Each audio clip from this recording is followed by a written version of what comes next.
Hello সবাই, আজকে আমি আপনাদের সঙ্গে শেয়ার করব একটি মেকআপ লুক। এখানে আমি খুব কম মেকআপে চেষ্টা করেছি একটি সুন্দরভাবে মেকআপের লুক ক্রিয়েট করতে, আর যেটা আপনাদের সঙ্গেও শেয়ার করলাম। আমি আগে থেকে ফেস ওয়াশ করে রেখেছিলাম। এখানে সানস্ক্রিন লাগালাম SPF 40 এই গ্ল্যামার ওয়ার্ল্ডের। আর আমি খুব তাড়াতাড়ির জন্য, খুব কমে হয়ে যাবে এরকমের জন্য লিপস্টিক হ্যাক ব্লাশ অন যেটি হয় সেটি করলাম। আমরা তো মেকআপ করার সময় অনেকে অনেক কিছুই ব্যবহার করে থাকি, কিন্তু আমি এখানে খুবই হালকার মধ্যে চেষ্টা করছি।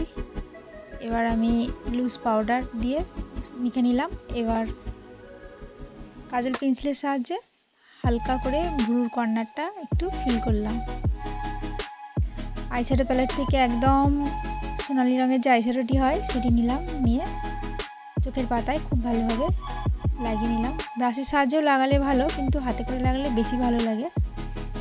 এবার আমি ব্রাশের সাহায্যে চোখের নিচের দিকে খুব ভালোভাবে লাইন টেনে নিলাম, ভালোভাবে স্মার্ট করে নিলাম। হয়ে গেছে। এখন আমি কাজল পেন্সিল দিয়ে কর্নার থেকে চোখের শেষের দিক থেকে মোটা করে কাজল টেনে নিচ্ছি।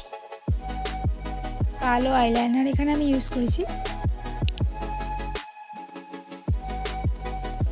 কালো আইলাইনারের সাহায্যে খুব ভালোভাবে ভরাট করে নেব, একটু সাবধানে ধরে করব।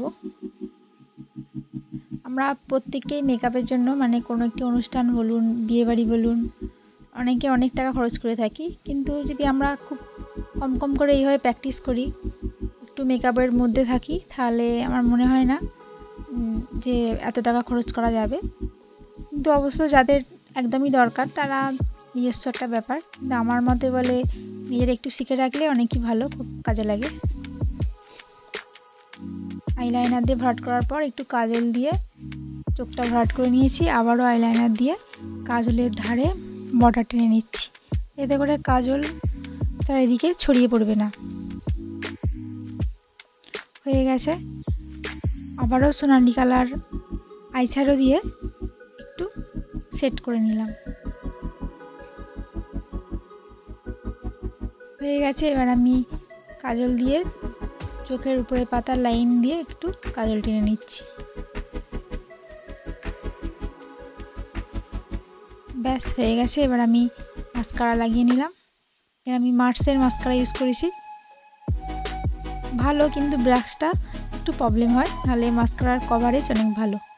একটু ব্লাশ অন লাগিয়ে নিলাম, খুব হালকা হয়ে গেছিলো সেজন্য। এর উপর আবার লুজ পাউডার, একটু হাইলাইটার ইউজ করে নিচ্ছি। এটি হাইলাইটার যে যার পছন্দ মতোই হয়, কেউ বেশি কেউ কম পছন্দ করে। ব্যাস রেডি হয়ে গেছে। এই লুকটা শাড়ি, কোনো বিয়েবাড়ি কিংবা পার্টি ওয়্যারের সাথে খুব ভালো যাবে। আপনারা ট্রাই করতে পারেন, খুব ভালো লাগবে।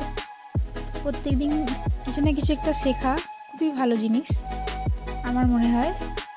আপনাদের কেমন লেগেছে অবশ্যই জানাবেন, লাইক করবেন, শেয়ার করবেন। ভালো থাকবেন, ধন্যবাদ।